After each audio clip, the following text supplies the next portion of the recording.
Hello, and thank you for choosing this heartfelt, modest historical romance by C.E.Mallery. Before we get started, don't forget to hit that subscribe button. Your support is appreciated and helps us continue bringing you more captivating tales, completely free. In each story are bits and pieces of true accounts of my personal life. So grab a pillow and make yourself at home and let your imagination transport you to a world of love, courage, and adventure in a time long past. Enjoy the story. The botanist and activist Evelyn Harper has a secret. She returns to her Wyoming hometown to document its wildflowers before the railroad arrives, but finds her heart entangled with a stoic rancher fighting to save his land. Where the Wildflowers Grow is a sweeping Western romance about belonging, forgiveness, and the courage to bloom in the face of change. Welcome to Where the Wildflowers Grow. Copyright by C.E.Mallery. Chapter 1. The Return. The train to Rock Springs rattled and groaned like an old man with a grudge, its iron wheels shrieking against the rails as it wound through the endless Wyoming prairie. Evelyn Harper pressed her forehead to the smudged glass, watching the land unspool in a tapestry of gold and sage. The sky was a blue so wide it made her chest ache, and the wind, always the wind, swept the grass in restless waves as if the earth itself could not sit still. She tasted dust on her tongue, sharp and dry, and the faint tang of coal smoke that clung to her hair and clothes. The scent was oddly comforting, a reminder of journeys taken and the promise of new beginnings. She closed her eyes for a moment, letting the rhythm of the train lull her, and remembered the last time she'd seen this land. 10 years old, knees scraped and hair wild, chasing after her father's long stride as he pointed out wildflowers with names like poetry, Indian paintbrush, prairie smoke, blue flax. Now, at 26, Evie's knees were less likely to be scraped, but her hair was still wild and her heart still leapt at the sight of a patch of lupine blooming against all odds. She smoothed her skirt, feeling the rough homespun fabric beneath her fingers, and tried to ignore the nervous flutter in her stomach. She was not the same girl who'd left Rock Springs, and the town was not the same either. But the land... the land was eternal. The train hissed to a stop, and Evie gathered her satchel and her battered field journal, the leather soft and worn from years of use. She stepped onto the platform, blinking in the sudden brightness. The sun was a hammer, hot and relentless, and the air shimmered with heat. The station was little more than a wooden shack, its paint peeling and its sign hanging crooked. A few townsfolk milled about, their faces shaded by wide-brimmed hats, their eyes curious and wary. Evie squared her shoulders, feeling the weight of their stares. She was used to being looked at, first as the odd girl who preferred plants to dolls, then as the woman who'd left for the East to study botany, and now as the stranger come home. She offered a polite nod, her smile tight but determined. "Miss Harper?" The voice was rough as gravel, but not unkind. She turned to see a woman of indeterminate age, her hair pulled back in a severe bun, her dress as starched as her expression. "I'm Mabel Jenkins, Ma to most. You'll be staying at my boarding house, I expect." Evie nodded, grateful for the anchor of familiarity. "Thank you, Mrs. Jenkins. It's good to be home." Ma Jenkins snorted, a sound like a mule's bray. "We'll see how long you think that. Come on then. Your room's ready and I made pie, rhubarb. Not that you'll have much time for eating, what with all that traipsing about you're planning." Evie smiled, the tension in her shoulders easing. "Pie sounds wonderful." They walked through the town, the boards of the sidewalk creaking beneath their feet. Rock Springs was smaller than she remembered, or perhaps she was simply larger now. The saloon's doors swung lazily in the breeze, and the general store's windows gleamed with jars of penny candy and bolts of calico. The air was thick with the scent of horses and wood smoke, and somewhere, someone was frying bacon. Children darted past, their laughter bright as birdsong. An old man tipped his hat, his eyes crinkling with recognition. "Evie Harper, as I live and breathe. Thought you'd gone and turned into a city lady." Evie grinned. "Not quite, Mr. Dobbs. I still can't abide corsets." Ma Jenkins snorted again. "Good thing, too. You'll need your wits about you, not your waist cinched." They reached the boarding house, a rambling structure with a sagging porch and a riot of hollyhocks nodding in the yard. The house smelled of lemon oil and old books, and the parlor was cluttered with mismatched chairs and faded quilts. Evie's room was small but bright, the window overlooking a patch of wild prairie that pressed right up to the edge of town. She set her satchel on the bed and opened the window, letting in the scent of sun-warmed grass and the distant promise of rain.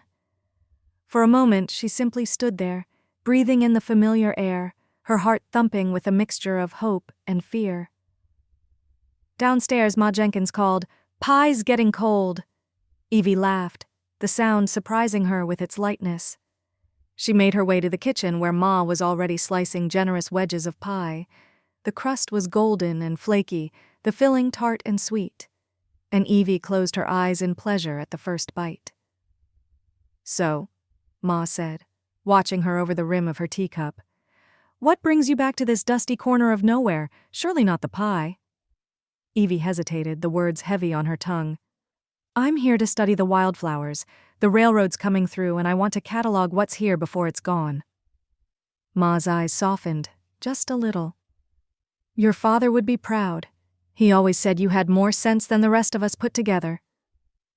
Evie swallowed, the taste of rhubarb suddenly bittersweet. "I hope so." A shadow fell across the kitchen window and Ma's gaze flicked up.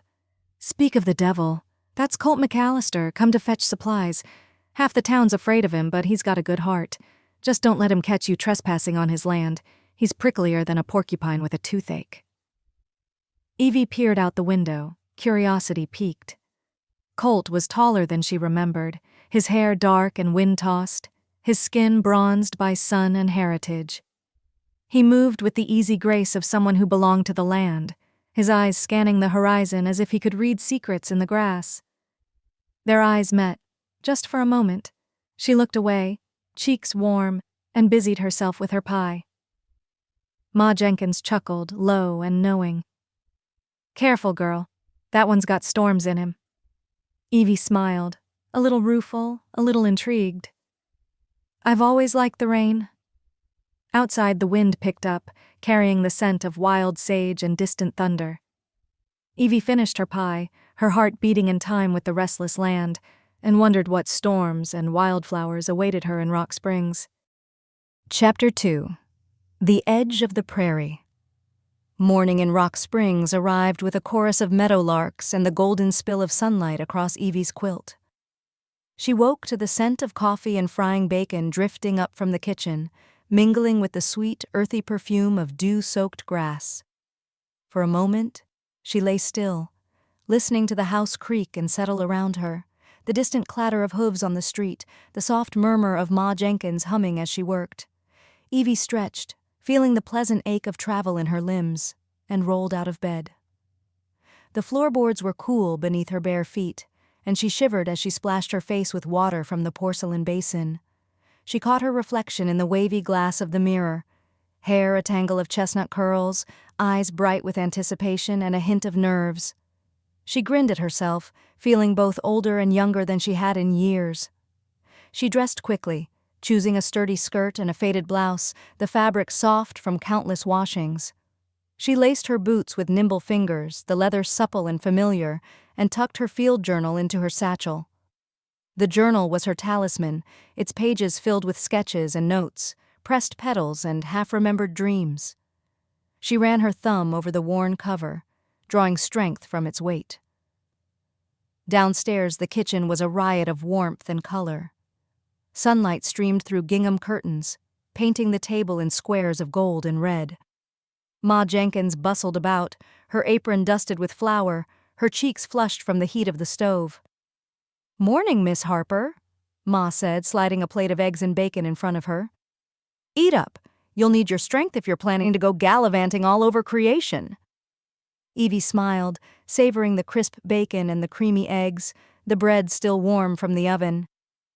"Thank you, Ma. I promise not to get lost." Ma snorted, pouring coffee into a chipped mug. "You get lost, you holler. I'll send Tommy after you. He's got a nose for trouble, and wildflowers." Evie laughed, the sound bright and easy. "I'll keep that in mind." She finished her breakfast and stepped out onto the porch, the boards warm beneath her boots. The air was fresh and sharp, tinged with the promise of a hot day. The prairie stretched before her, a sea of green and gold, dotted with bursts of color: purple lupine, yellow sunflowers, the delicate white of yarrow.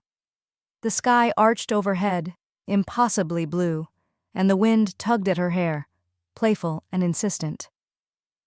She set off down the dusty road, her satchel bumping against her hip, her heart thrumming with excitement. The town faded behind her, swallowed by the tall grass and the endless sky. She breathed deep, filling her lungs with the scent of sage and earth, the memory of childhood summers spent chasing butterflies and collecting stones. As she walked, she let her mind wander, cataloging the flowers she passed: scarlet gelia, wild rose, bluebells nodding in the breeze. She knelt to sketch a patch of Indian paintbrush, her pencil flying across the page, her fingers stained with pollen and graphite. The sun climbed higher, painting her skin with warmth, and sweat prickled at her brow. She lost track of time, lost herself in the rhythm of observation and discovery. The world narrowed to the curve of a petal, the delicate veins of a leaf, the hum of bees and the distant call of a hawk. She felt alive in a way she hadn't in years, her worries falling away like old skin. A sudden rustle in the grass made her start, her heart leaping into her throat. She looked up, squinting against the glare, and saw a figure on horseback silhouetted against the sky. The horse was a dappled gray, its mane tossing in the wind, and the rider sat tall and easy in the saddle, his hat pulled low over his eyes. Colt McAllister. He reined in his horse, watching her with a mixture of curiosity and caution. Up close, he was even more striking. Broad-shouldered and lean, his skin sun-browned, his eyes a startling shade of green, like new leaves after rain. His hair was dark and unruly, curling at the nape of his neck, and his jaw was shadowed with stubble. Evie felt a flush creep up her neck, but she met his gaze squarely, refusing to be cowed. "Good morning, Mr. McAllister." He nodded, his voice low and rough as gravel. "You're a long way from town, Miss Harper." She smiled, tucking a stray curl behind her ear. "I could say the same for you." He didn't smile, but there was a glint of amusement in his eyes. "This is my land. Most folks ask before wandering through." Evie straightened, her chin lifting. "I'm sorry. I didn't realize I'd crossed the boundary. I was following the wildflowers."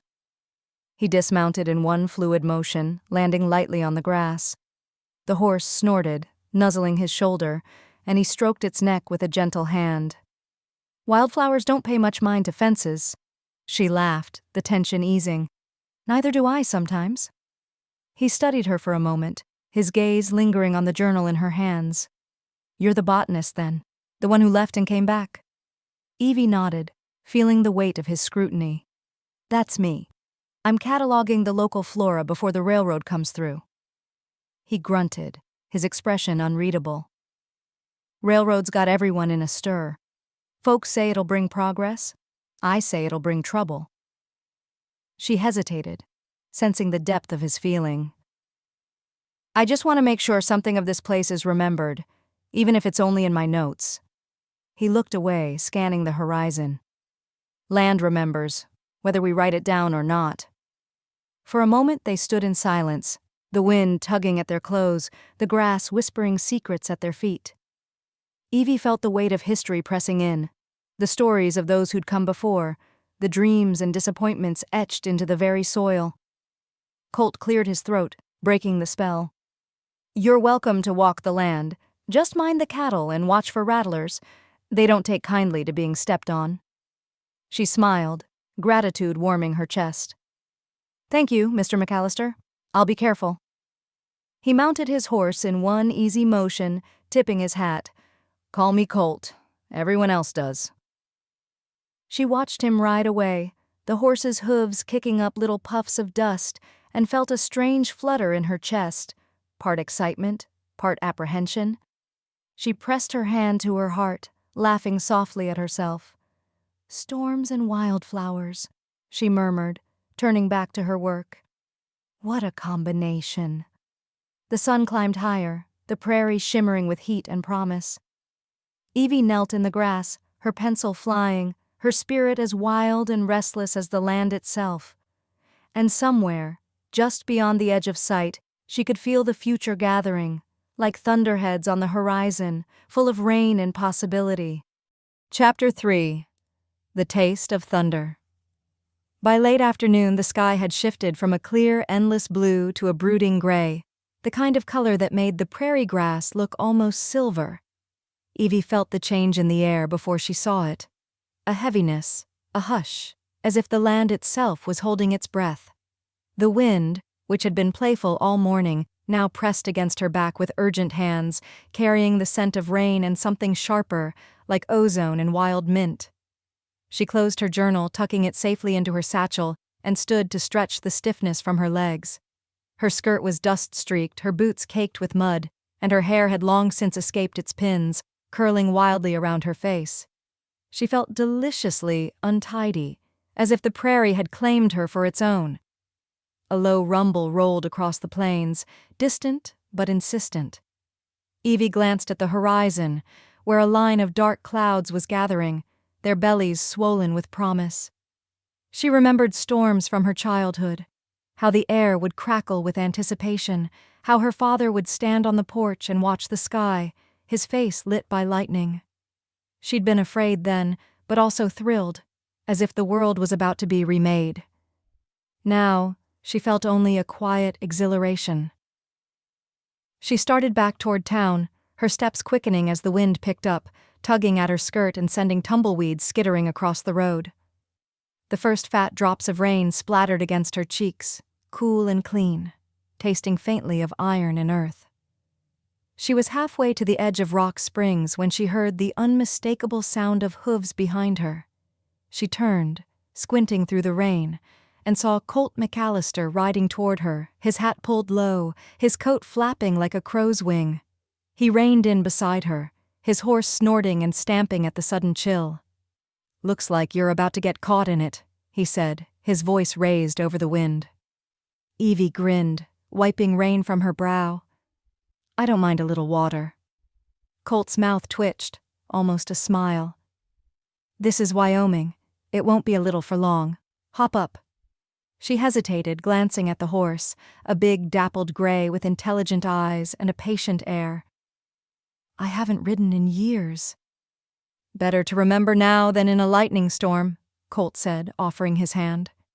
His palm was rough and warm, and she felt a jolt of something.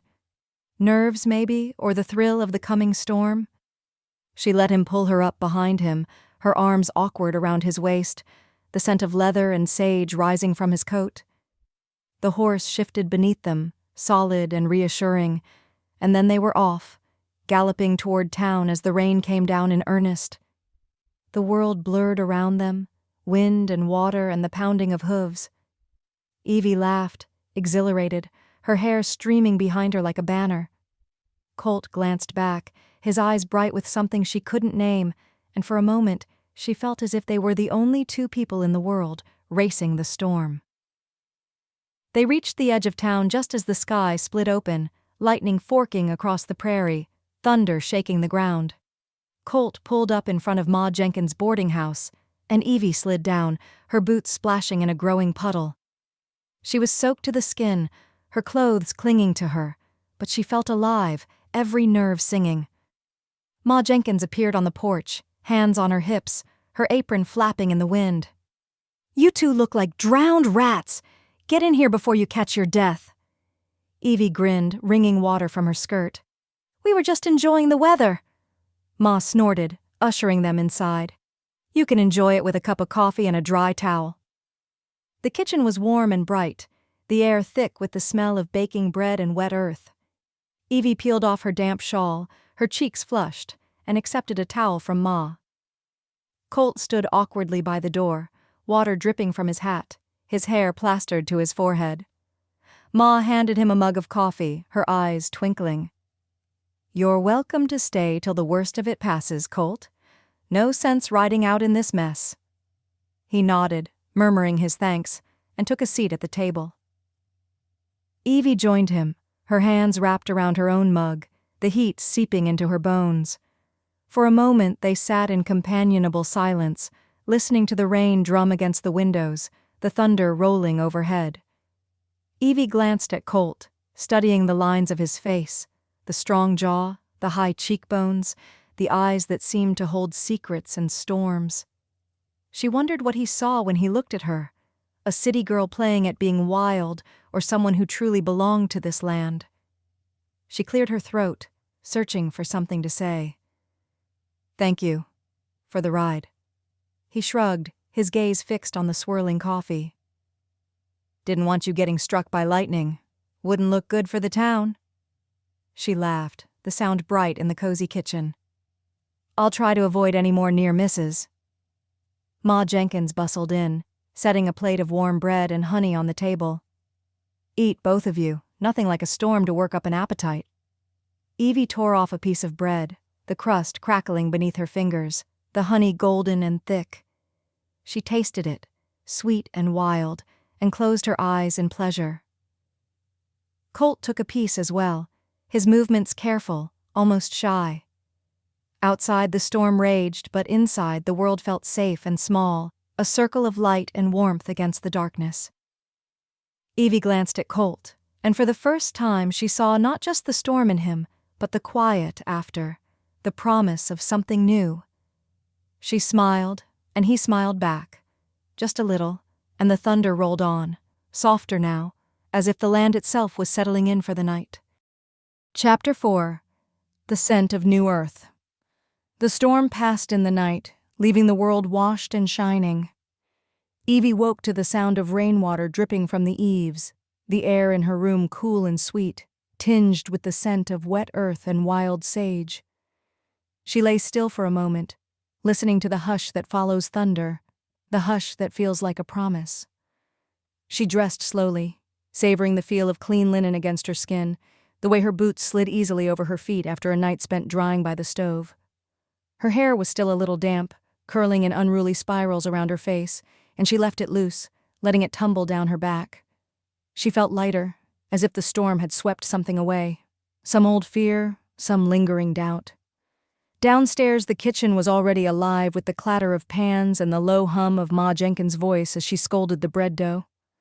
The windows were fogged with steam, and the air was thick with the smell of cinnamon and yeast. Evie's stomach rumbled and she grinned, remembering how, as a child, she'd sneak down early, hoping to steal a heel of bread still warm from the oven. Ma caught her eye and waved a floury hand. "You're up early, Miss Harper. Thought you'd be sleeping off that storm." Evie laughed, reaching for a mug. "I couldn't stay in bed. The prairie smells like a new world." Ma snorted, but her eyes were kind.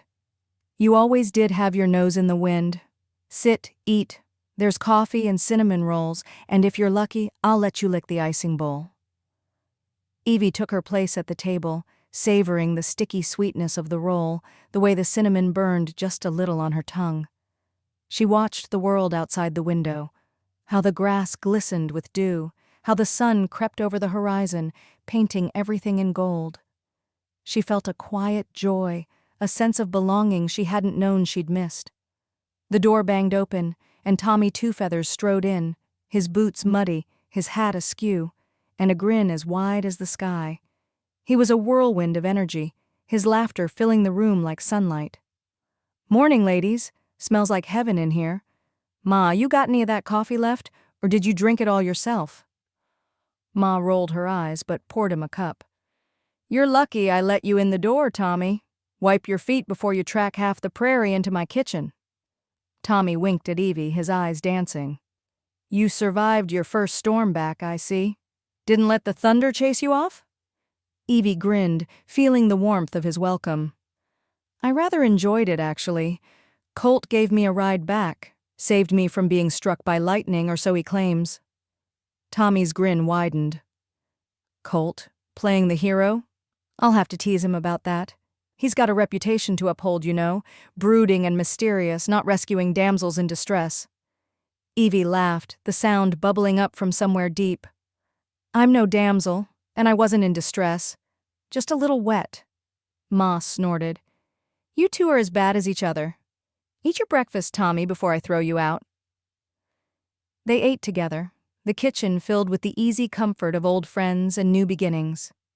Evie listened to Tommy's stories, tales of wild horses and lost calves, of the time he'd tried to teach a chicken to swim. It didn't end well, let me tell you, but that bird had spirit. She found herself laughing more than she had in years, the ache of loneliness easing with every shared joke. After breakfast, Evie gathered her satchel and her journal, eager to see what the storm had left behind. The world outside was transformed, the air crisp and clean, the sky a brilliant blue, the prairie alive with the scent of new growth. Puddles sparkled in the ruts of the road, and the wildflowers seemed to have multiplied overnight, their colors brighter, their petals open wide to the sun. She wandered through the grass, her boots squelching in the mud, her fingers brushing the wet leaves. She knelt to examine a patch of bluebells, their stems bowed beneath the weight of raindrops, and sketched them quickly, her pencil flying across the page. She tasted the air, sharp and green, with a hint of something sweet, like clover in bloom. As she worked, she let her mind drift, remembering summers past, her father's voice, low and steady, teaching her the names of every plant, her mother's laughter, bright as birdsong, echoing across the fields.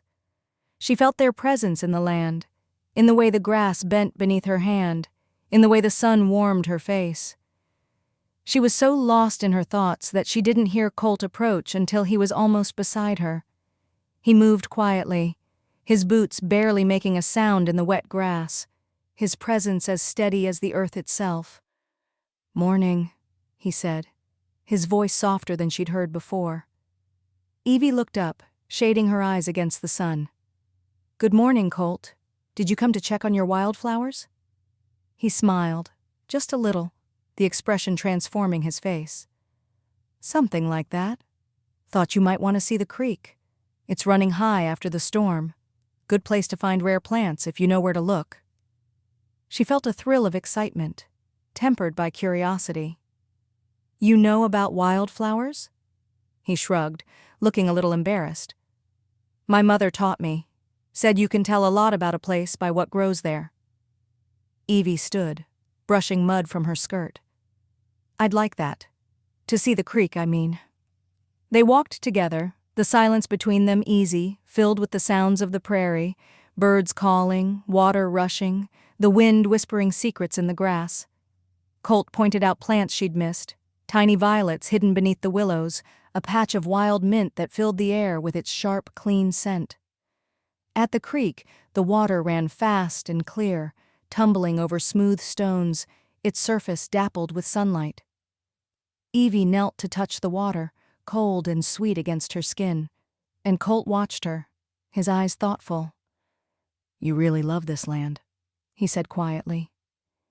Evie looked up, meeting his gaze. "I do. It's in my bones." He nodded, as if he understood something unspoken. "It's in mine, too." They stood together on the bank, the world around them bright and new, the air filled with the scent of wet earth and wild mint. For a moment, Evie felt as if she'd stepped into a memory, one she'd never lived, but always longed for. She smiled, and Colt smiled back, and the creek sang on, carrying their secrets downstream. Behind them, the prairie stretched out, green and gold and endless, and the sky arched overhead, wide with possibility. Chapter 5. The Shape of Belonging. The sun was high by the time Evie and Colt made their way back from the creek, their boots caked with mud and their spirits buoyed by the morning's discoveries. The prairie shimmered in the heat, the air thick with the scent of sun-warmed grass and the faint, spicy tang of wild mint that clung to their hands. Evie felt a pleasant ache in her legs, the kind that came from walking miles and seeing the world with new eyes. As they neared the edge of town, the familiar sounds of Rock Springs drifted toward them, the clang of a blacksmith's hammer, the distant laughter of children, the lowing of cattle from the stockyards. The town was waking up after the storm, its people emerging to sweep porches, hang laundry, and trade stories about the night's thunder. Colt slowed his pace, glancing sidelong at Evie. "You planning to stay long in Rock Springs?" he asked, his tone casual, but Evie caught the undercurrent of curiosity. She hesitated, feeling the weight of the question.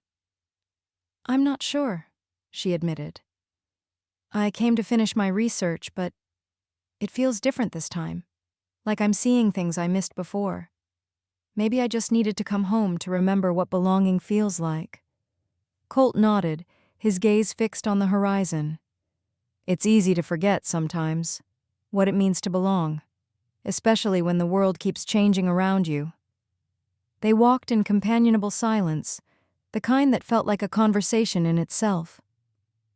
Evie found herself glancing at Colt, noticing the way the sunlight caught in his hair, the way his eyes softened when he looked at the land.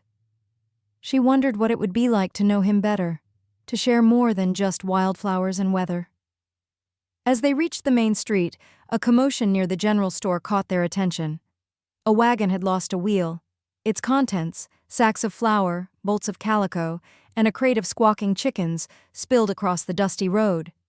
Sheriff Amos Reed stood in the middle of the chaos, his hat askew and his mustache bristling with indignation. Now, folks, let's keep calm," he called, waving his arms as a chicken darted between his legs. "No need for panic. Ma, would you kindly stop that bird before it makes for the saloon?" Ma Jenkins, who had appeared as if conjured by the scent of trouble, brandished her broom with authority. "I'll have you know, Sheriff, I've wrangled worse than chickens in my kitchen. Evie, dear, grab that sack before it bursts." Evie darted forward, snatching up a sack of flour just as it threatened to split open. Colt moved to help, his strong hands steadying the wagon as the storekeeper hammered the wheel back into place. Tommy Two Feathers appeared, grinning as he corralled the last of the chickens with a practiced swoop. "Never a dull moment in Rock Springs," he quipped, handing the bird to Ma, who accepted it with a triumphant huff. The townsfolk gathered, laughter and good-natured teasing filling the air. Evie felt herself swept up in the current of community, her heart swelling with a sense of connection she hadn't realized she'd missed. She caught Colt's eye and he smiled, a real unguarded smile that made her breath catch. When the chaos subsided, Sheriff Reed tipped his hat to Evie. "You're a handy one to have around, Miss Harper. We could use more folks like you." Evie blushed, brushing flour from her skirt. "I'm just glad I could help." Ma Jenkins sidled up, her eyes twinkling. "You're more than help, Evie. You're family. Don't let anyone tell you different." The words settled over Evie like a warm blanket, softening the edges of her uncertainty. She glanced at Colt, who was watching her with a thoughtful expression, and felt a flutter of hope. As the afternoon wore on, Evie wandered back to the boarding house, her mind buzzing with the day's events. She paused on the porch, breathing in the scent of hollyhocks and fresh bread, and let herself imagine a future here. A future filled with laughter, with storms and wildflowers, with the quiet strength of belonging. Inside, Ma was already setting the table for supper, her movements brisk and efficient. "You look like you've been through a windstorm, girl," she said, eyeing Evie's mud-streaked boots and tangled hair. Evie laughed, sinking into a chair. "Maybe I have, but I think I'm starting to find my place again." Ma smiled, her face softening. "That's all any of us can hope for."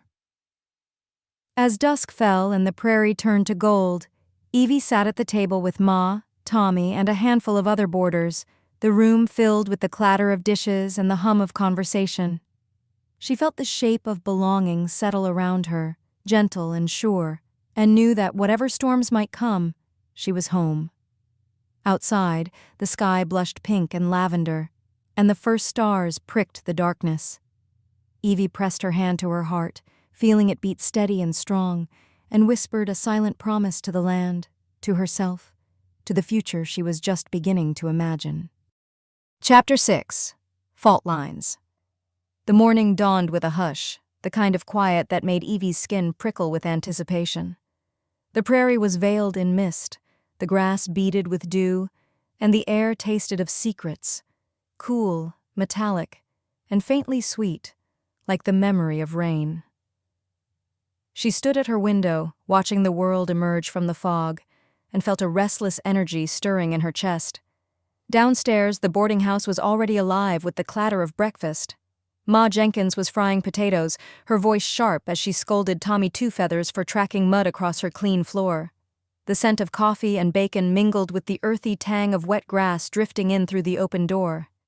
Evie joined the others at the table, her mind half on her field journal, half on the strange tension in the air. Tommy winked at her over his mug, his eyes bright with mischief. "You look like you're waiting for a thunderclap, Evie. Planning to stir up trouble today?" She grinned, shaking her head. "I'm just hoping for a quiet day in the field. Maybe I'll find something rare." Ma snorted, setting a plate in front of her. "In this town, quiet's as rare as hen's teeth. Eat up, girl. You'll need your wits about you." Evie ate quickly, eager to escape into the open. She packed her satchel, checked her pencils, and set out into the morning, the mist curling around her ankles like a living thing. The prairie was hushed, every sound muffled, as if the world was holding its breath. She wandered farther than usual, drawn by the promise of new discoveries. The grass was slick beneath her boots, the air heavy with the scent of blooming clover and something sharper, smoke maybe, or the faint tang of iron. She paused by a stand of cottonwoods, their leaves trembling in the breeze, and knelt to sketch a cluster of wild violets, their petals still jeweled with dew. She was so absorbed in her work that she didn't hear the voices until they were almost upon her. She looked up, startled, as two men emerged from the mist, strangers, their faces unfamiliar, their clothes too fine for ranch hands. One was tall and thin, with a mustache that curled like a question mark. The other was broad-shouldered, his eyes cold and assessing. "Well, what have we here?" the tall man drawled, his voice oily. "A lady botanist, all alone on the prairie?" Evie straightened, her heart thudding. "I'm just doing research. I didn't mean to trespass." The broad-shouldered man smirked. "No harm done, miss. We're just out surveying for the railroad. You wouldn't happen to have seen any markers, would you?" Evie shook her head, clutching her journal to her chest. "No, I haven't." The men exchanged a glance, something unspoken passing between them. The tall one stepped closer, his boots squelching in the mud. "You be careful out here, miss. The land's changing. Not everyone likes it." Evie forced herself to meet his gaze, refusing to be cowed. "Thank you for the warning. I'll be careful." They tipped their hats and melted back into the mist, their laughter trailing behind them like a threat. Evie waited until she was sure they were gone before she let herself breathe. Her hands shook as she packed her things, the encounter leaving her unsettled. She'd known the railroad was coming, but she hadn't expected it to feel so personal, so close. She hurried back toward town, her mind racing. The mist was lifting, the sun burning through in patches, and the prairie seemed to hold its breath, waiting for something to break. Just after noon, as Evie was returning to the boarding house, the town was buzzing with excitement. A horse had thrown its rider in front of the general store, and a crowd had gathered, voices raised in alarm and curiosity. Evie pushed her way through, her heart pounding. She saw Colt kneeling beside a young boy, his hands gentle as he checked for injuries. The boy's face was pale, his eyes wide with shock, but he was breathing, his chest rising and falling in quick, shallow bursts. Sheriff Reed was there, his voice calm but firm. "Give them some space, folks. Let Colt work." Evie knelt beside Colt, her hands steady as she helped him check the boy's leg. It was twisted at an odd angle, the skin already swelling and bruised. "Broken," Colt murmured, his brow furrowed. "We need to set it before the pain gets worse." Evie nodded, her mind clear and focused. "I'll hold him. You do it." The boy whimpered, tears streaking his cheeks, but Evie stroked his hair, murmuring soothing words. Colt worked quickly, his hands sure, and with a sharp, clean motion, he set the bone. The boy screamed, then sagged against Evie, his breath coming in ragged sobs. "It's done," Colt said softly, his voice gentle. "You're safe now." The crowd murmured approval, and Ma Jenkins appeared with a blanket, wrapping the boy up and shooing the onlookers away. Sheriff Reed clapped Colt on the shoulder, his eyes warm with gratitude. "You did good, son. Both of you." Evie felt a surge of pride, her hands still trembling from the adrenaline. She glanced at Colt, who met her gaze with a look of quiet respect. "Thank you," he said, his voice low. "I couldn't have done it alone." Evie smiled, feeling the bond between them strengthen, forged in crisis and kindness. The town slowly returned to its business, the excitement fading, but Evie knew something had shifted. Fault lines exposed, new connections made. That evening, as the sun dipped low and the prairie glowed with the promise of another storm, Evie sat on the porch, her journal open in her lap. She wrote of violets and strangers, of broken bones and mended spirits, of the way the land seemed to hold its breath, waiting for what would come next. She felt the weight of the day settle over her, heavy and sweet, and knew that nothing would ever be quite the same. Chapter 7.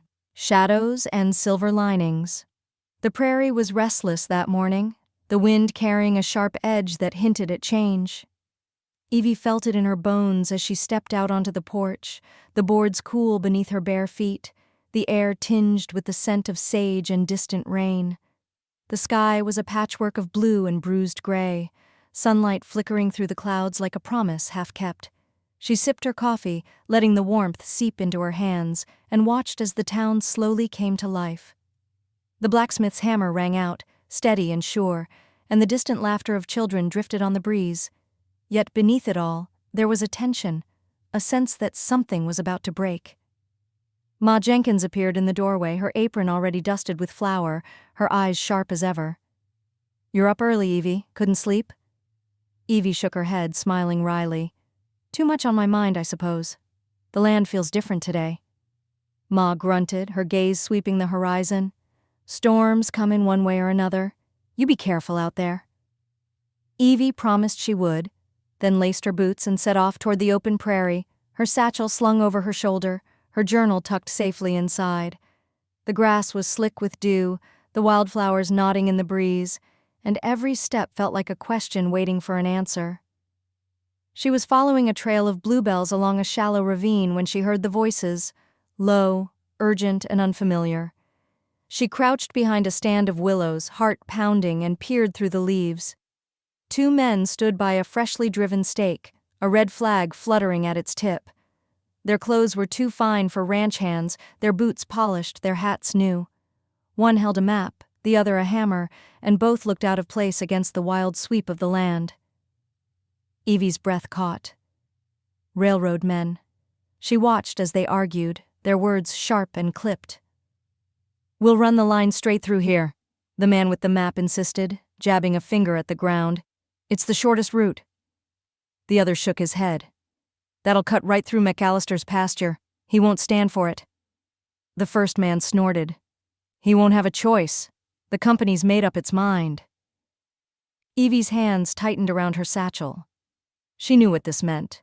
Colt's land, the wildflowers, the creek, all threatened by progress that cared nothing for roots or memory. She waited until the men moved on, then crept forward, her heart racing. She knelt by the stake, tracing the red flag with trembling fingers, and felt a surge of anger and helplessness. She sketched the scene in her journal, marking the location, the color of the flag, the shape of the land. She would tell Colt. She would tell the town. They had to know what was coming. As she stood, the wind picked up, whipping her hair into her eyes, and she tasted the metallic tang of change on her tongue. The land seemed to shiver beneath her feet, as if it, too, sensed the coming upheaval. Evie hurried back toward town, her mind spinning with worry and resolve. She was nearly at the edge of Main Street when she smelled it, smoke, thick and acrid, curling above the rooftops. Shouts echoed down the street, urgent and panicked. She broke into a run, her boots pounding the packed earth, her breath coming in sharp bursts. The livery stable was ablaze, flames licking at the dry timbers, black smoke billowing into the sky. Horses screamed inside, their terror a raw, living thing. Colt was already there, his face streaked with soot, his eyes wild with determination. He and Tommy Two Feathers were hauling buckets from the well, their movements frantic but coordinated. Sheriff Reed barked orders, townsfolk forming a ragged line, passing water hand to hand. Evie didn't hesitate. She grabbed a bucket, the handle rough against her palm, and joined the line.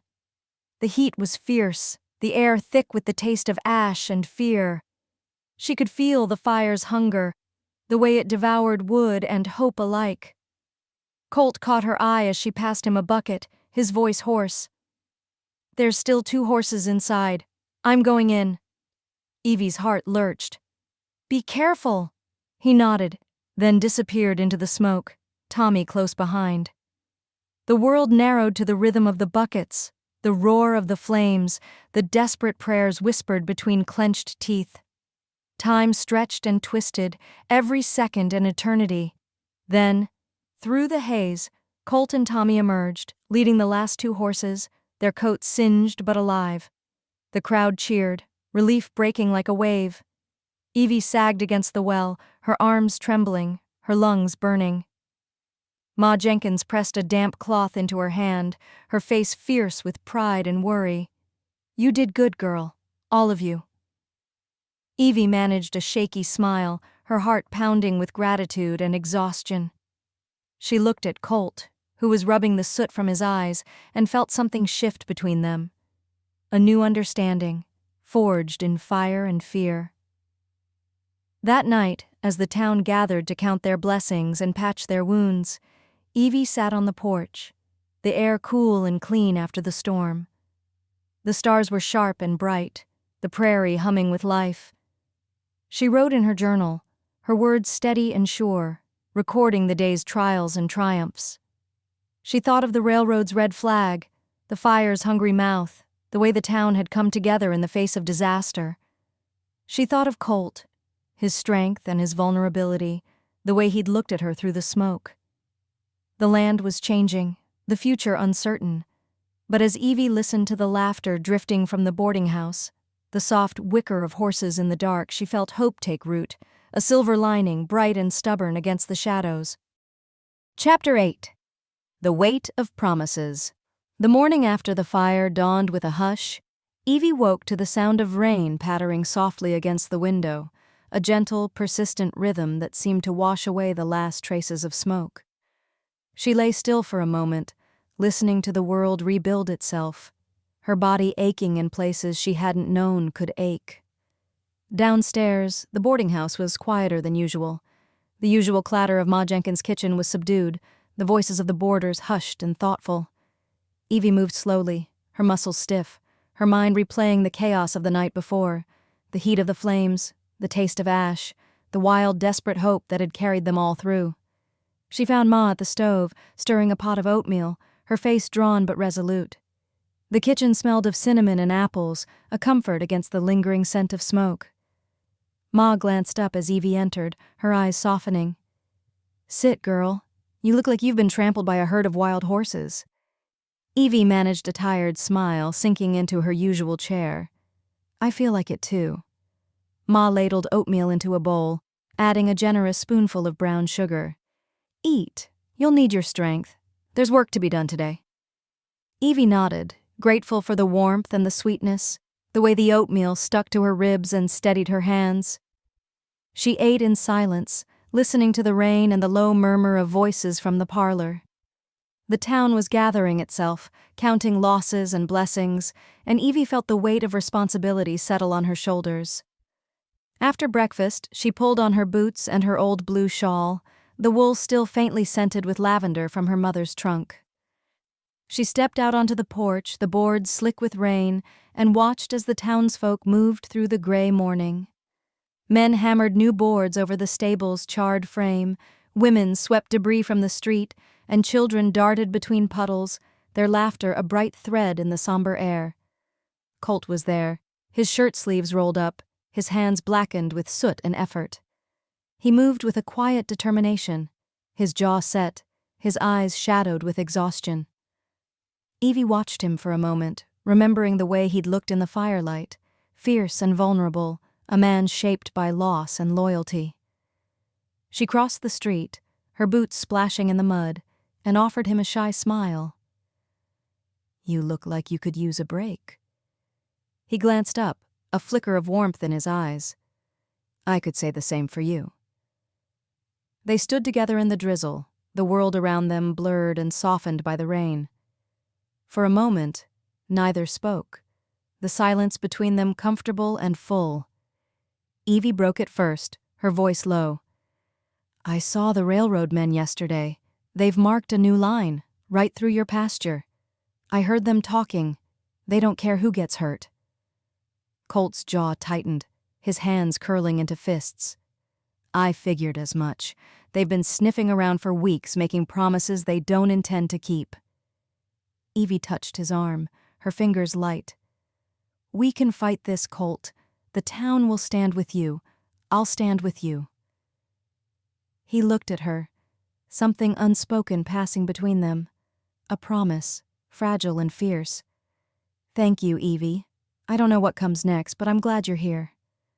She smiled, feeling the truth of it settle in her bones. "Me too." A sudden shout drew their attention. Tommy Two Feathers was waving from the edge of the stable, his hat askew, his grin irrepressible even in the rain. "Evie, Colt, you two planning to stand there all day, or are you going to help me rescue these chickens?"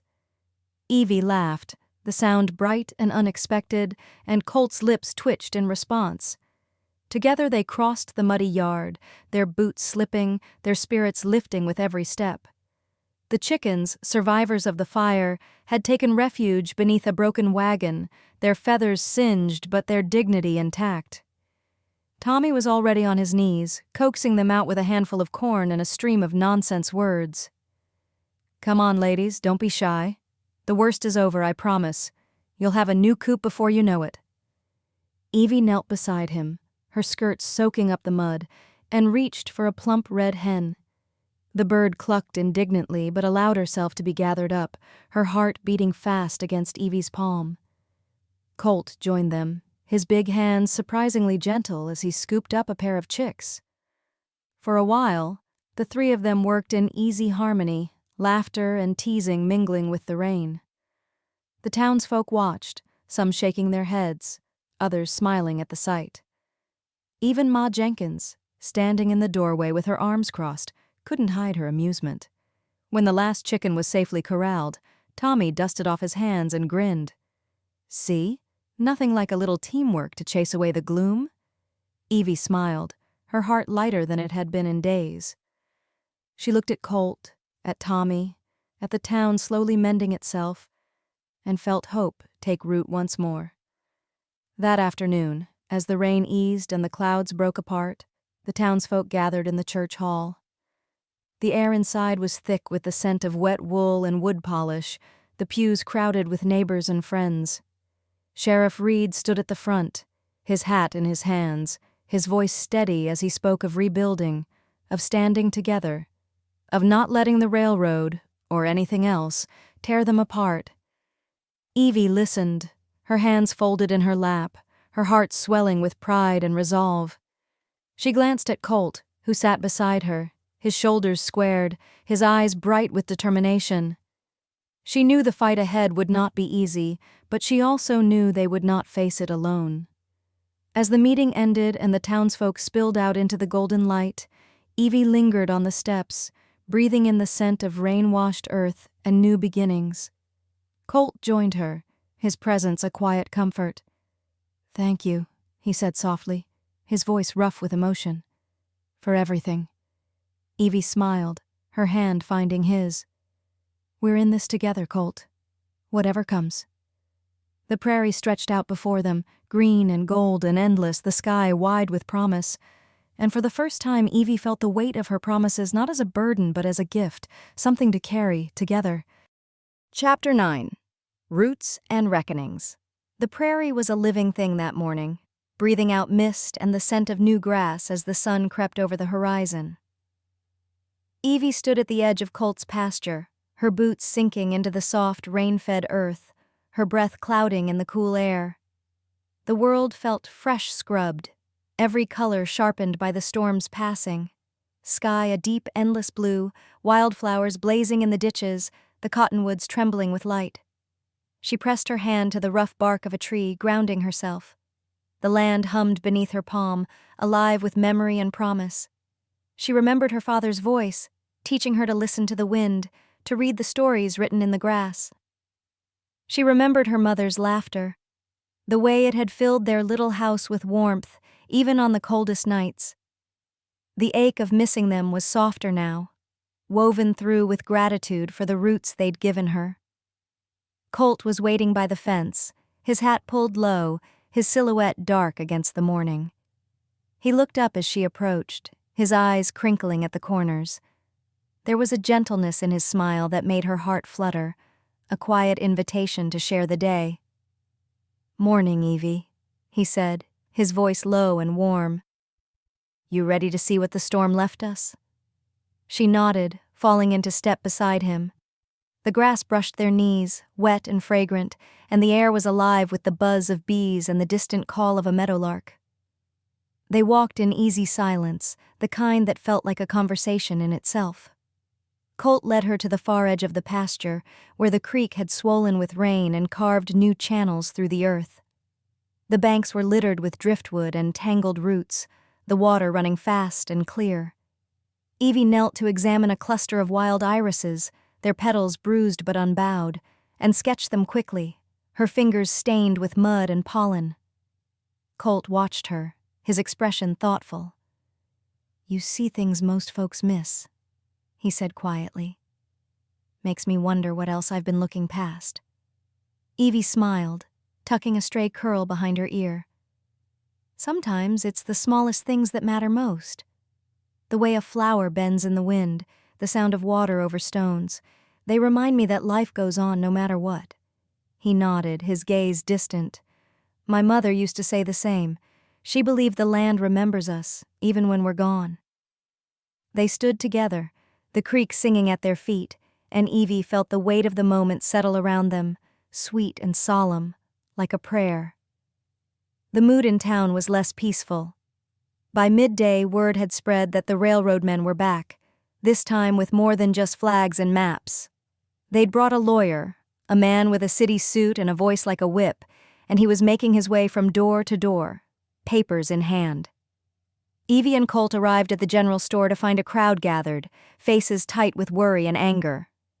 Sheriff Reed stood at the center, his arms crossed, his jaw set. The lawyer, Mr. Harlan, he called himself, was reading from a stack of documents, his words clipped and cold. "The company has the right of eminent domain," he intoned, "and will compensate all landowners fairly. Resistance will only delay the inevitable." A murmur ran through the crowd, sharp as thorns. Ma Jenkins stepped forward, her chin lifted, her eyes blazing. "You call this fair? Ripping up our land, our homes, for a line of steel?" Harlan didn't flinch. "Progress comes whether we want it or not, ma'am. I suggest you make your peace with it." Colt's fists clenched at his sides, his face a mask of fury and hurt.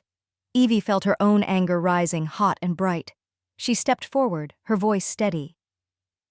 "This land isn't just dirt and grass. It's our history, our lives. You can't buy that with a piece of paper." Harlan's gaze flicked over her, dismissive. "Miss, I suggest you leave these matters to the menfolk." The crowd bristled, and Tommy Two Feathers let out a low whistle. "You don't know Evie Harper, mister. She's got more grit than half this town put together." A ripple of laughter broke the tension, but the fear lingered, heavy as storm clouds. Harlan gathered his papers, his mouth twisting in a thin smile. "You have until the end of the week to sign. After that, the company will proceed as it sees fit." He strode away, the townsfolk parting before him like grass before a scythe. Sheriff Reed watched him go, his eyes dark with worry. "We'll meet tonight," he said quietly. "Church Hall, after supper. We'll decide what to do." That evening, the town gathered in the church, the air thick with the scent of wax and wood smoke, the pews crowded with neighbors and friends. Evie sat beside Colt, her hands folded in her lap, her heart pounding with hope and dread. Sheriff Reed stood at the front, his voice steady. "We've weathered storms before. We'll weather this one, too. But we have to stand together." Ma Jenkins spoke, her words fierce and true. Tommy cracked a joke that made even the most anxious smile. One by one, the townsfolk found their voices, weaving a tapestry of resistance and resolve. Evie listened, her heart swelling with pride. She looked at Colt, at the faces around her, and felt the roots of belonging sink deeper. Whatever came, they would face it together. As the meeting ended and the townsfolk spilled out into the cool night, Evie lingered on the steps, the stars bright above, the prairie humming with life. Colt joined her, his hand finding hers, warm and sure. "We'll fight for this place," he said softly. "For all of us."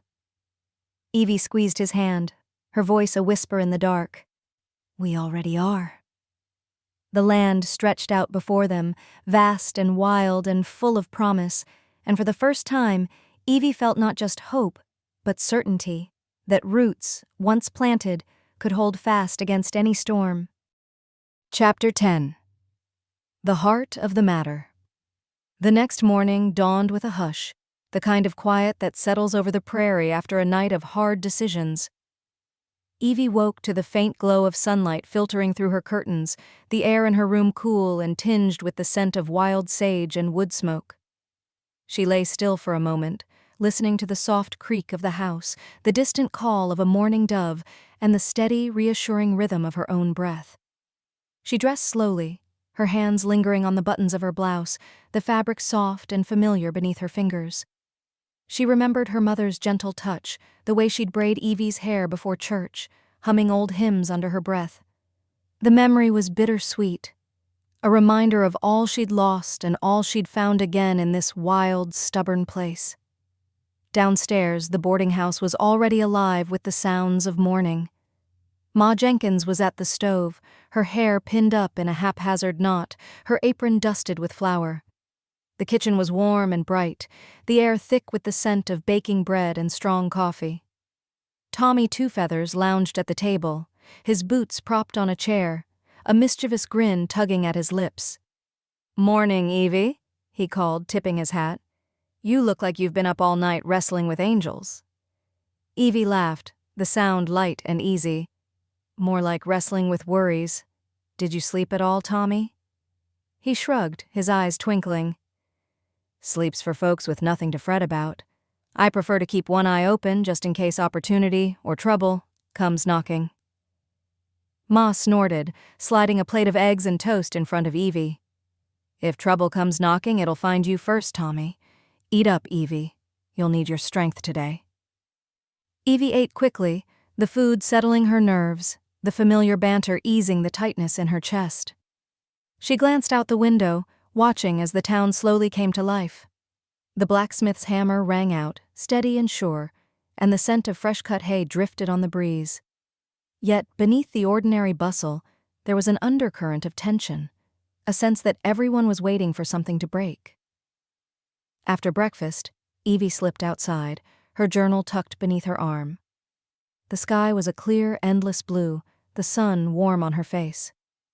She wandered through the town, her boots kicking up little puffs of dust, her mind turning over the events of the night before. The memory of the meeting lingered, voices raised in hope and fear, the weight of decisions pressing down on every heart. She found herself at the edge of Colt's pasture, the grass tall and golden, the wildflowers nodding in the breeze. Colt was there, mending a section of fence, his shirt sleeves rolled up, his skin bronzed by the sun. He looked up as she approached, his eyes softening. "Morning, Evie," he said, his voice low and steady. "Did you get any sleep?" She smiled, shaking her head. "Not much. Too many thoughts rattling around." He set down his hammer, wiping his hands on a rag. "I know the feeling.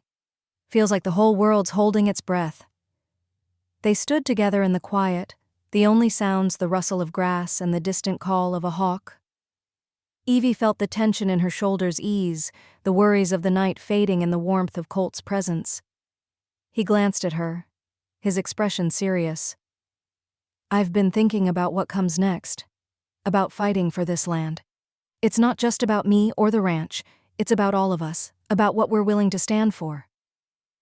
Evie nodded, her heart swelling with pride. You're not alone, Colt. The town is with you. I'm with you. He reached for her hand, his fingers rough and warm. I know, and that means more than I can say. For a moment they simply stood together, the world narrowing to the space between them. Evie felt the steady beat of Colt's heart beneath her palm, the strength of his resolve, the tenderness he tried so hard to hide. A sudden shout broke the spell.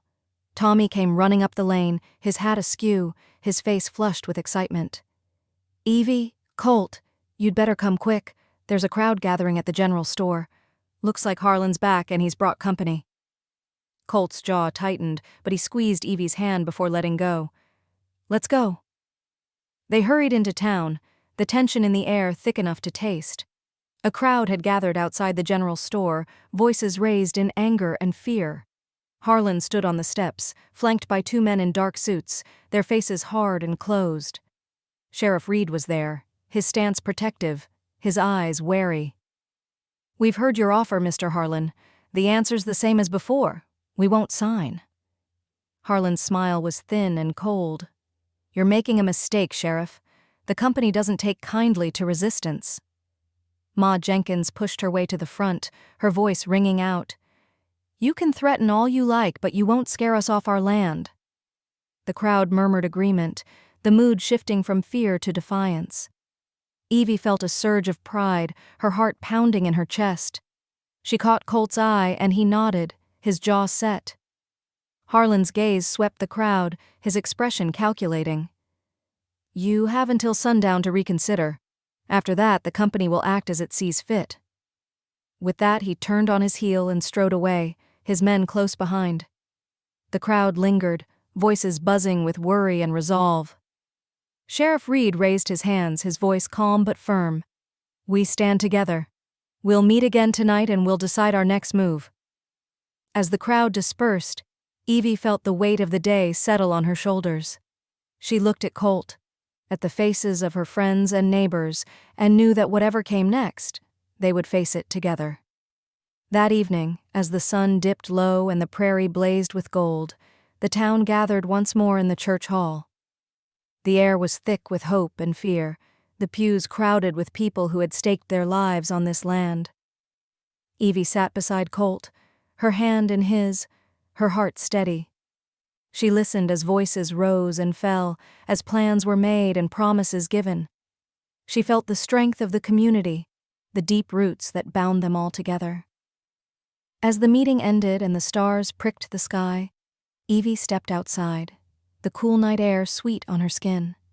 She looked out over the prairie, the land she loved, and felt a fierce, unshakable hope. Whatever storms might come, she knew now, this was her home, her heart, her fight, and she would not back down. Chapter 11. The Gathering Storm. The prairie was restless, the wind carrying a warning as it swept through the grass, bending the wildflowers and rattling the cottonwoods. Evie felt it in her bones as she walked the edge of Colt's pasture at dawn, the sky a bruised purple, the air heavy with the scent of rain and distant thunder. The world seemed to hold its breath, waiting for something to break. She paused by the creek, watching the water rush over smooth stones, its surface dappled with the first drops of rain. The sound was soothing, a steady counterpoint to the turmoil in her heart. She knelt, trailing her fingers through the cold current, and let her thoughts drift. Back to childhood days spent chasing dragonflies, to the warmth of her mother's arms, to the quiet strength of her father's voice. The ache of longing was sharp, but beneath it was something steadier. A sense of belonging, of purpose, that she'd never known in the city. A flash of movement caught her eye. Colt was striding toward her, his hat pulled low, his coat flapping in the wind. He looked tired, shadows beneath his eyes. But when he saw her, his face softened. Couldn't sleep? He asked, his voice rough with worry and something gentler. Evie shook her head, standing to meet him. Too much on my mind. I keep thinking about what Harlan said, about what we're up against. Colt's jaw tightened, but he reached for her hand, his grip warm and steady. We'll face it together, whatever comes." They stood in silence, the wind tugging at their clothes, the sky darkening overhead. Evie leaned into Colt's side, drawing comfort from his presence, the solid weight of him anchoring her against the storm. By midday, the town was buzzing with nervous energy. The air was thick with the smell of wet earth and wood smoke, the streets crowded with townsfolk preparing for whatever the railroad might bring. Men hammered boards over windows, women gathered supplies, and children darted between the buildings, their laughter edged with anxiety. Ma Jenkins was everywhere at once, her voice sharp as she organized the boarding house, the kitchen, and half the town. She pressed sandwiches and coffee into Evie's hands, her eyes fierce with worry and pride. "Eat, girl. You'll be no use to anyone if you faint from hunger, and keep an eye on Tommy. He's got a knack for finding trouble when things get tense." Evie smiled, the warmth of Ma's care settling in her chest. She found Tommy in the stable, brushing down a nervous mare, his usual grin replaced by a thoughtful frown. "Hey, Evie," he said, glancing up. "You ever get the feeling we're living in the middle of a story? Like one day folks'll talk about this, about us, and wonder how we found the courage?" Evie handed him a sandwich, her heart twisting. "Maybe. Or maybe they'll just remember that we stood up for what mattered." Tommy's grin returned, crooked and bright. "That's good enough for me." The afternoon brought the first real confrontation. Harlan returned, this time with a pair of deputies from the county seat, strangers in crisp uniforms, their faces closed and unreadable. They rode into town with the slow, deliberate confidence of men who expected to be obeyed. A crowd gathered in front of the general store, the tension palpable. Sheriff Reed stood at the center, his hand resting on his holster, his eyes steady. Colt was beside him, his stance protective, his gaze never leaving Harlan. Harlan's voice rang out, cold and clear. "This is your last chance. Sign the papers and the company will compensate you. Refuse and we'll take what we need by law." A murmur ran through the crowd, fear and anger mingling. Ma Jenkins stepped forward, her chin lifted, her voice ringing with defiance. "You can take our land, but you'll never take our home. We built this town with our own hands. We won't let you tear it apart." The deputies shifted, uneasy, but Harlan only smiled, thin and cruel. "You have until sundown." As the crowd dispersed, Evie felt the weight of the moment settle over her. She caught Colt's eye and he nodded, his jaw set with determination. "We're not beaten yet," he said quietly. "We'll find a way." That evening, as the sun dipped below the horizon and the sky blazed with the colors of fire and hope, the town gathered in the church once more. The air inside was thick with the scent of sweat and candle wax, the pews crowded with neighbors and friends. Sheriff Reed spoke first, his voice steady. "We have a choice. We can give in, or we can stand together. I know what I'm choosing." One by one, the townsfolk spoke, some with fear, some with anger, all with resolve. Tommy cracked a joke that made even the most anxious smile. Ma Jenkins promised to bake enough bread to feed an army. Colt spoke last, his voice quiet but unyielding. "This land is more than just dirt and grass. It's our history, our future. I won't let them take it without a fight." Evie felt her heart swell with pride and love. She stood, her voice clear and strong. "We're stronger together. Whatever comes, we'll face it as one." As the meeting ended and the townsfolk spilled out into the cool night, Evie lingered on the steps, the stars bright above, the prairie humming with life. Colt joined her, his hand finding hers, warm and sure. The storm was coming, but for the first time Evie felt ready. She looked out over the land she loved, the people she called family, and knew that whatever happened, she would not face it alone. The prairie wind sang in the darkness, wild and free, and Evie let herself hope, fiercely, stubbornly, with all her heart. Chapter 12. Lines in the Earth. The prairie dawned restless and gold, the sky streaked with clouds that glowed like embers above the horizon. Evie woke to the sound of wind rattling the window panes, the air in her room cool and sharp, tinged with the scent of rain-soaked earth and the faintest trace of wood smoke. She lay for a moment, listening to the house settle around her, the distant clatter of Ma Jenkins in the kitchen, the muffled voices of the boarders as they readied themselves for the day. She dressed with care, her hands steady despite the knot of nerves in her belly. Her skirt was still damp at the hem from yesterday's rain, and she chose her old blue shawl, the one that smelled faintly of lavender and home. She braided her hair, fingers nimble, and pinned a wildflower behind her ear, a stubborn little sunflower, bright and defiant. Downstairs, the kitchen was a flurry of motion. Ma Jenkins was frying bacon, her face flushed, her hair escaping its pins. Tommy Two Feathers was perched on a stool, balancing a mug of coffee in one hand and a slice of bread in the other, his eyes dancing with mischief. "Morning, Evie," he called, grinning. "You look like you're ready to take on the world." Evie smiled, accepting a plate from Ma. "I might have to, before the day's done." Ma snorted, sliding a pan of biscuits into the oven. "You just keep your wits about you, girl, and don't let those railroad men talk you in circles." Tommy winked. "If they try, I'll lasso 'em with my best story. That'll keep 'em busy till sundown." The laughter that followed was a balm, easing the tension that had settled over the house. Evie ate quickly, savoring the crisp bacon, the flaky biscuits, the sweet tang of Ma's blackberry jam. She let the warmth of the kitchen fill her, bracing herself for the day ahead. Outside, the wind was brisk, tugging at her shawl and sending tumbleweeds skittering down the street. The town was already awake, the air thick with the scent of horses and hay, the clang of the blacksmith's hammer ringing out steady and sure. But beneath the bustle there was an undercurrent of unease, a sense that everyone was waiting for something to happen. Evie made her way to the edge of Colt's pasture, her boots sinking into the soft, rain-fed earth. The grass was tall and wild, dotted with the last of the summer's wildflowers, their colors vivid against the green. She paused by the fence, running her fingers over the weathered wood, and let her gaze drift across the land. Colt was there, mending a broken gate, his movements deliberate and sure. His shirt was rolled at the sleeves, his skin bronzed by sun and wind, his hair tousled by the breeze. He looked up as she approached, his eyes softening.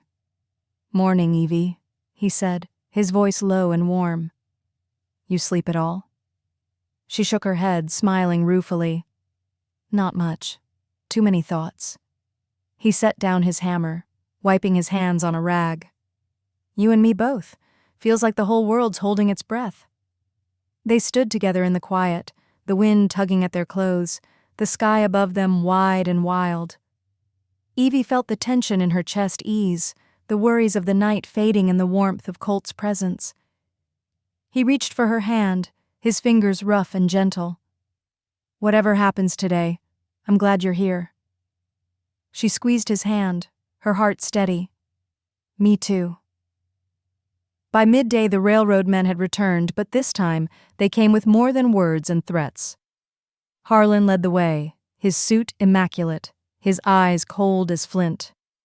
Behind him trailed a crew of laborers, rough men with shovels and axes, their faces set and grim.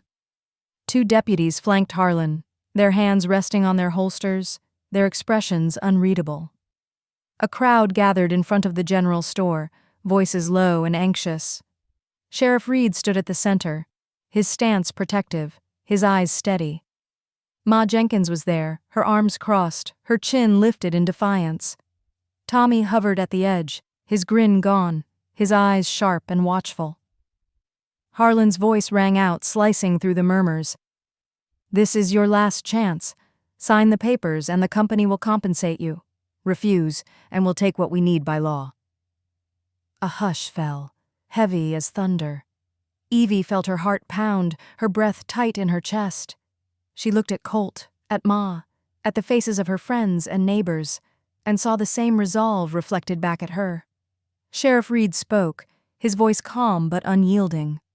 "We've made our decision. We won't sign." Harlan's mouth twisted. "So be it."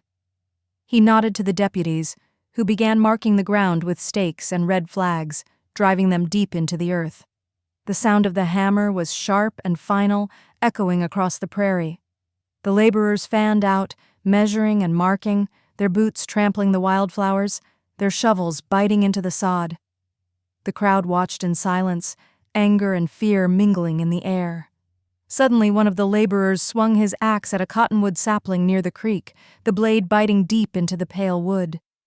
Evie gasped, her fists clenching. The tree shuddered, leaves trembling, and she felt the loss like a blow to her own heart. "That's enough!" Colt's voice rang out hard as iron. He strode forward, placing himself between the men and the creek. "You have no right to start tearing up this land. Not yet." Harlan's eyes narrowed. "We have every right, Mr. McAllister. The law is on our side." Sheriff Reed stepped forward, his hand resting on his holster. "You'll wait until the courts decide. No one's digging a single inch more until then." For a moment the standoff held, Harlan's men bristling, the townsfolk tense and ready.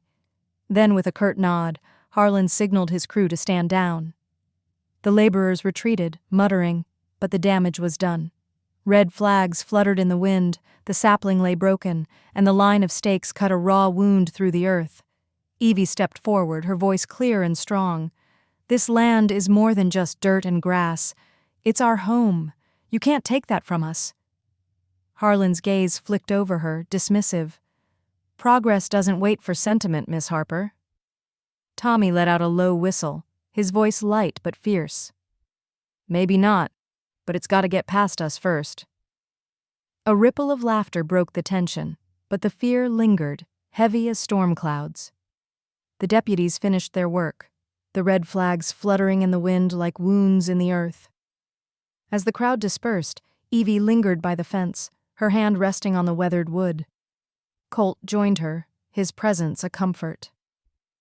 "We'll fight this, Evie," he said quietly. "We'll fight it together."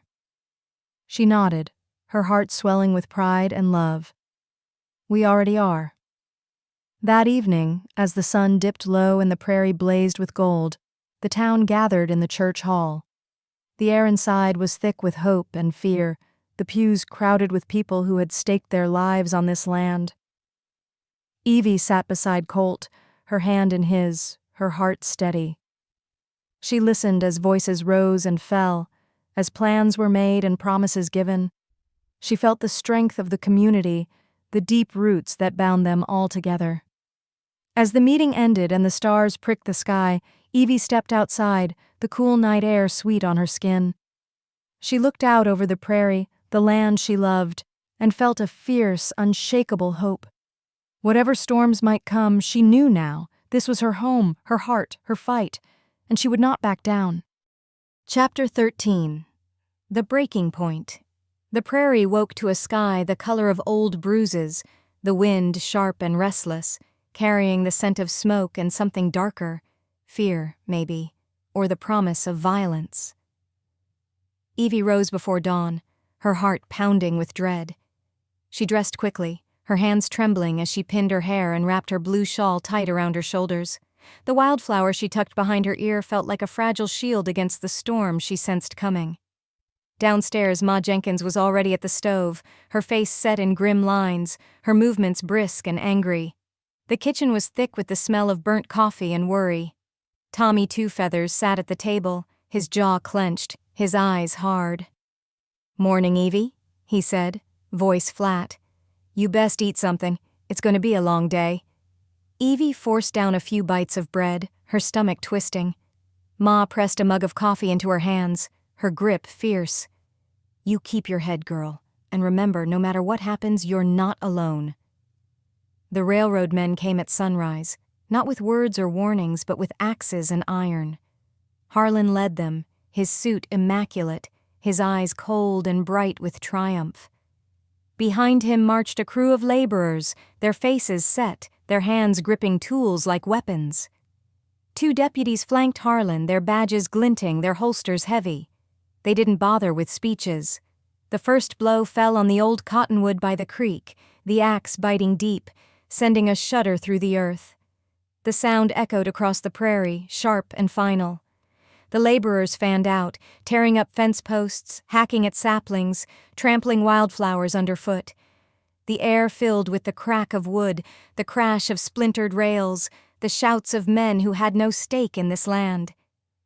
Evie ran to the edge of Colt's pasture, her breath coming in ragged gasps. She saw Colt already there, his fists clenched, his face white with fury. Sheriff Reed stood beside him, his hand on his holster, his eyes blazing. Ma Jenkins stormed forward, her rolling pin raised like a cudgel. "You get off our land!" she shouted, her voice raw. "You have no right," Harlan sneered, not even bothering to look at her. "We have every right, ma'am. The law is on our side." Tommy Two Feathers leapt onto a broken fence rail, his voice ringing out. "You call this law? This is theft. This is hate." The townsfolk surged forward, a wall of bodies. Men, women, even children, their faces twisted with anger and grief. Old Mr. Dobbs swung his cane at a laborer's legs, sending the man sprawling. Mrs. Alvarez hurled a stone, striking a deputy's hat clean off. The air was thick with curses, with the sound of breaking wood and breaking hearts. A laborer set fire to a pile of uprooted fence posts, the flames leaping high, black smoke curling into the sky.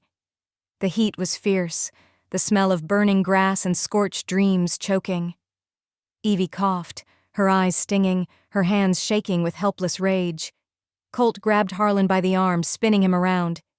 "You want this land? You'll have to go through me." Harlan's eyes glittered with hatred. "Gladly." The deputies drew their guns, but Sheriff Reed was faster, his own weapon raised.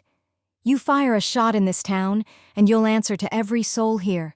We're done being quiet." The standoff was electric, the air crackling with violence. For a moment it seemed the world might break apart. Then Ma Jenkins, her face streaked with soot, stepped between the guns, her voice shaking with fury and love. "You want to destroy something, Harlan? Destroy me? But you'll never break this town." The townsfolk closed ranks, shoulder to shoulder, their eyes bright with tears and defiance. The railroad men hesitated, their bravado faltering in the face of such raw, united hatred. Harlan spat at the ground, his voice a snarl. "This isn't over. You'll regret this." Sheriff Reed's voice was cold as steel. "Maybe, but we'll regret nothing as much as letting you win." The railroad men retreated, leaving behind a scarred landscape, broken fences, charred earth, the old cottonwood felled and bleeding sap. The red flags fluttered in the wind, a mockery of victory. The townsfolk stood in the ruins, battered but unbowed. Ma Jenkins wept openly, her arms around Evie and Tommy. Colt's hand found Evie's, their fingers twining together, a silent promise. "We'll rebuild," Colt whispered, his voice hoarse. "We'll fight until there's nothing left to fight for." Evie nodded, her heart aching but fierce. "We're still here. That's what matters." As the sun rose over the wounded Prairie, the town gathered in the street, angry, grieving, but unbroken. The fight was not over, but their stance was clear. They would not yield, not to hatred, not to destruction, not to the railroad's greed. The prairie wind carried their vow across the land, wild and unyielding as their hearts. Chapter 14. Unveiled. The prairie was quiet in the aftermath, the land scarred but not defeated. Ashes drifted on the wind, settling in the hollows of broken fences and the blackened stump of the old cottonwood. The townsfolk moved through the morning with a kind of grim determination, patching what they could, comforting one another, their voices low and raw. Evie worked alongside Ma Jenkins and Tommy, her hands blistered from hauling debris, her hair tangled with smoke and sweat. She felt the ache of exhaustion in her bones, but she welcomed it. It was easier than thinking, easier than feeling the weight of all that had been lost. Colt was everywhere at once, helping to rebuild, checking on neighbors, his face set in lines of worry and resolve. Yet every so often, his gaze would find Evie, lingering with a question he hadn't yet found the words to ask. By late afternoon, the sun was a pale coin behind a veil of smoke. Evie slipped away from the bustle, her heart heavy, and wandered down to the creek. The water ran sluggish and brown, carrying bits of charred wood and the memory of what had been. She knelt on the bank, her hands trembling as she opened her field journal, the pages smudged with dirt and hope. She was so lost in her thoughts that she didn't hear Colt approach until he was almost beside her. He moved quietly, as he always did, but there was a tension in his step, a storm in his eyes. "Evie," he said, his voice low, "I need to talk to you." She looked up, startled by the gravity in his tone. "Of course. What is it?" He knelt beside her, his hands resting on his knees. For a moment he just looked at her, searching her face as if trying to see past the soot and the weariness to something deeper. "I went to the telegraph office this morning," he said quietly. "I wanted to send word to Cheyenne, see if there was anything more we could do to stop the railroad. While I was there, I saw a letter addressed to you, from the university in Boston." Evie's heart stuttered. She closed her journal, her fingers tightening around the worn leather. "Colt, He held up a hand, gentle but firm. "Let me finish. I asked the clerk about it. He said you've been getting letters for months, from professors, from scientists. I even saw your name in the last issue of the Rocky Mountain Gazette. Evelyn Harper, noted botanist and advocate for prairie conservation." He let the words hang between them, heavy as thunder. "Why didn't you tell me?" he asked, his voice rough with hurt and confusion. "Why didn't you tell any of us who you really are?" Evie looked down at her hands, the truth burning in her chest. "I didn't want to be different, not here. I wanted to come home and just belong. Not as someone with a reputation or a cause or a name in a newspaper.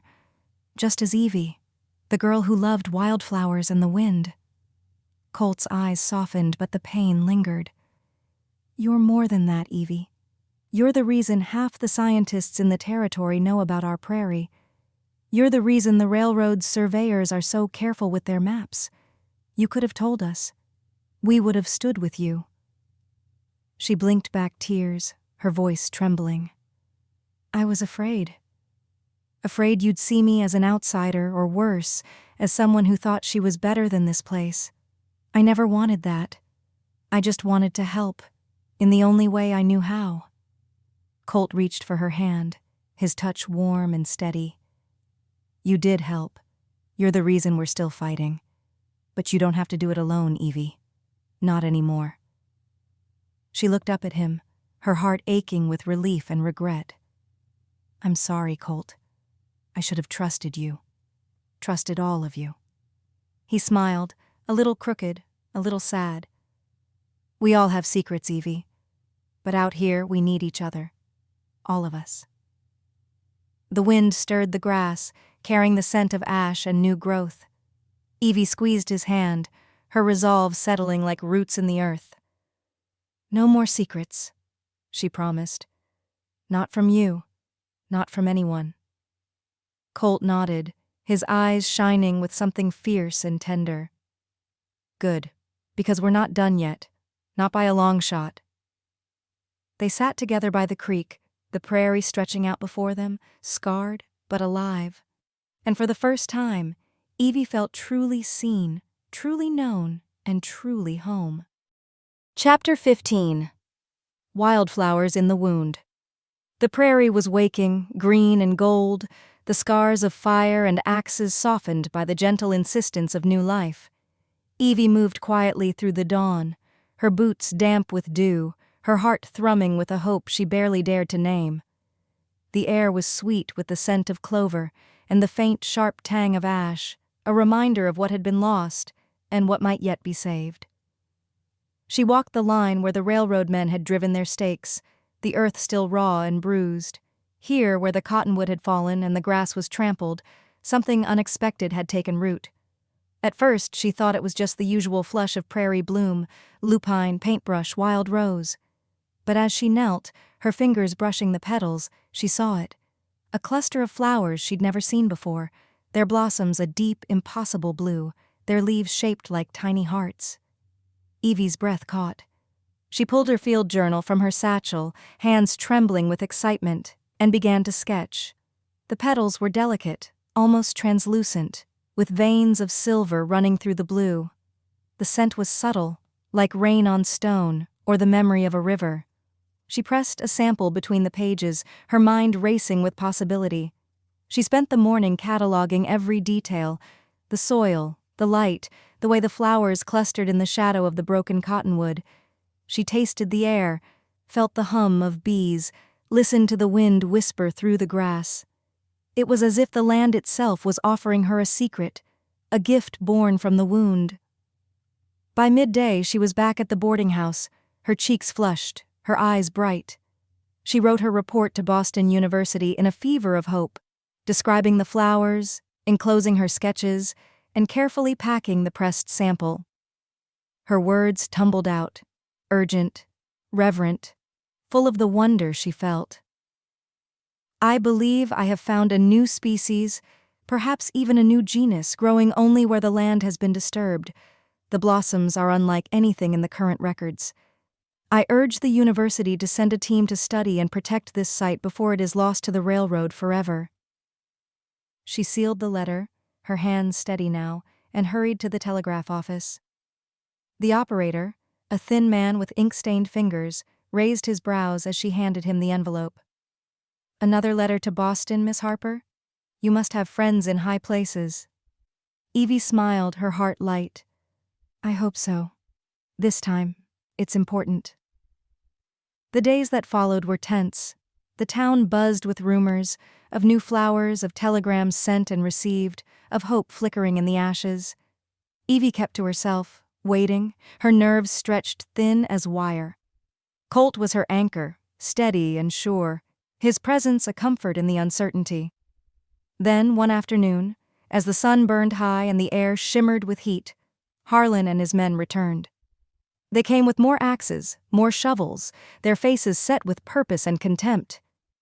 The townsfolk gathered, a wall of bodies and resolve, but this time, Evie felt a different kind of fear, a fear that what she'd found would be lost before it could be saved. Harlan strode to the line of stakes, his voice loud and mocking. "You can't stop progress, folks. We're laying track today whether you like it or not." Before anyone could answer, a cloud of dust appeared on the horizon. A carriage, elegant and out of place, rattled into town, followed by a wagon bearing the seal of Boston University. Out stepped a woman in a crisp linen suit, her hair pinned in a severe bun, her eyes sharp and curious. Behind her came two men with cases of instruments and notebooks, their faces alight with anticipation. The woman approached Harlan, her voice cool and commanding. "I am Dr. Margaret Leland, representing Boston University. We are here to inspect a site of significant botanical interest, as reported by Miss Evelyn Harper. All work on this land is to cease immediately, by order of the university and the state." Harlan sputtered, his face mottled with rage. "You can't just—" Dr. Leland cut him off with a look that could have frozen the sun. "I assure you, sir, I can, and I will. Any interference will be reported to the governor's office and the national press." The railroad men faltered, their bravado crumbling. The townsfolk watched in stunned silence as the university team fanned out, setting up instruments, photographing the flowers, taking samples with reverent care. Evie stood at the edge of the crowd, her heart pounding. Dr. Leland found her, her expression softening. "Miss Harper, your report was extraordinary. You may have discovered a species unknown to science. The university will petition for this land to be protected as a research site. You've done something remarkable." Evie flushed, her voice barely a whisper. "I just wanted to save what I could." Dr. Leland smiled. "Sometimes, that's how the world changes." Word spread quickly. By evening, the town was buzzing, not with fear, but with pride and astonishment. Ma Jenkins hugged Evie so hard she nearly lost her breath. Tommy Two Feathers danced a jig in the street, crowing, "I told you she was special." Sheriff Reed shook her hand, his eyes shining. Colt found her by the fence, the prairie glowing gold in the setting sun. He took her hands in his voice rough with emotion. "You did it, Evie. You saved this place." She smiled, tears bright in her eyes. "We all did. I just listened to what the land was trying to say." The townsfolk gathered around her, their faces alight with gratitude and wonder. For the first time, They saw her not just as Evie, but as Evelyn Harper, botanist, advocate, the woman who had put their little town on the map. As the stars came out, the prairie hummed with new life. The wounds in the earth were still there, but now they were ringed with wildflowers, blue and silver, delicate and fierce, a promise that even in the face of destruction, something beautiful could take root. Evie stood with Colt and her friends, the night cool and sweet around them, and felt the truth settle in her bones. She belonged here, in this wild, stubborn place where hope grew in the unlikeliest of soil. And as laughter and music drifted across the prairie, she knew the story of Willow Creek was only just beginning. Chapter 16. Where the Wildflowers Grow. The prairie was alive with celebration. The news had come at dawn, carried on the wings of a telegram, and the laughter of children running through the streets. The railroad, at last, had relented. The tracks would be laid miles to the south, far from Rock Springs and its precious, blooming secret. The land was safe, the wildflowers untouched, and the town's spirit soared higher than the larks that circled in the endless blue sky. Evie stood at the edge of the field where the new flowers had taken root, the morning mist curling around her ankles, cool and sweet. The air was thick with the scent of dew and clover, and the wildflowers, her wildflowers, shimmered in the soft light, blue and silver and gold. She knelt to touch a blossom, her fingers gentle, her heart full. She had never imagined that hope could look like this. Fragile, persistent, beautiful. Behind her, the town was waking to a new kind of day. Ma Jenkins was already baking, her laughter ringing out the kitchen window. Tommy Two Feathers was teaching the children to whistle through blades of grass, his stories growing taller with every telling. Sheriff Reed tipped his hat to every passerby, his eyes crinkled with pride. The whole town seemed to breathe easier, as if a great weight had finally lifted. Colt found her there as he always did, his boots quiet in the grass, his presence as steady as the land itself. He carried a basket of bread and honey and 2 mugs of Ma's strong coffee, the steam curling in the cool air. "Breakfast in the field?" he asked, his voice warm and teasing. Evie grinned, accepting a mug. "You know me too well." They sat together among the wildflowers, the world hushed and golden around them. For a while they simply watched the bees and the butterflies, the way the mist burned away in the sun, the way the land seemed to hum with gratitude. Evie felt a peace she had never known, a sense of belonging that went deeper than roots. Colt broke the silence, his voice thoughtful. "You know, I used to think I was alone out here, that no one else saw the land the way I did. But you see everything. The beauty, the pain, the promise." Evie looked at him, her heart fluttering. "I always thought I was too much for most people. Too curious, too stubborn, too wild." He smiled, his eyes soft. "Maybe that's what I love most about you." She blinked, surprised by the sudden rush of tears. "Colt." He set down his mug and knelt in the grass, the wildflowers brushing his knees, the mist swirling around him like a blessing. He took her hands in his touch gentle and sure. "Evie Harper, you've changed my life. You've changed this whole town. I can't imagine a future without you in it. Will you marry me? Will you stay here, where the wildflowers grow, and build a life with me?" For a moment the world held its breath. The sun broke through the last of the mist, painting the field in gold. Evie laughed, the sound bright and clear, and threw her arms around him. "Yes, Colt. Yes, 1,000 times." The news spread through Rock Creek like wildfire. Ma Jenkins wept and declared there would be pie for everyone. Tommy Two Feathers danced a jig in the street, and even Sheriff Reed was seen wiping his eyes. The whole town gathered that evening in the field, lanterns strung between the cottonwoods, music and laughter rising into the star-strewn sky. Evie and Colt stood hand in hand, surrounded by friends and neighbors, the wildflowers glowing at their feet. They promised to watch over the land, to care for it and for each other, to protect the beauty that had brought them together. They built a home on the edge of the prairie, its windows always open to the wind, its garden overflowing with every flower Evie could coax from the earth. She was busier than ever, writing, teaching, fighting for the land she loved. But in the quiet moments, when the world was still and the wildflowers nodded in the dusk, she would find Colt beside her, his hand warm in hers, his love as constant as the turning of the seasons.